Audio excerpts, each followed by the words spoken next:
નમસ્કાર દોસ્તો, આજે આપણે વાત કરશું રિયલ એસ્ટેટમાં જીએસટી એપ્લિકેબલ કઈ પ્રોપર્ટી ઉપર કેટલું થાય. સૌથી પહેલા વાત કરીએ રેસિડેન્શિયલ પ્રોપર્ટી ઉપર. અગર 45 થી ઓછો દસ્તાવેજ છે તો 1% જીએસટી એપ્લિકેબલ થશે અને 45 લાખ થી અપ જાય છે અગર આપને સેલ ડીડની વેલ્યુ તો જીએસટી લાગશે 5%. હવે આપણે વાત કરશું કોમર્શિયલ પ્રોપર્ટી.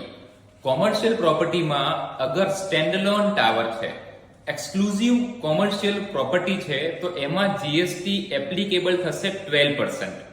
અને મિક્સ પ્રોજેક્ટ છે, મતલબ કે રેસિડેન્શિયલ ની સાથે કોમર્શિયલ પણ છે, તો એની અંદર તમારું જીએસટી જે છે એ 5% એપ્લિકેબલ થશે.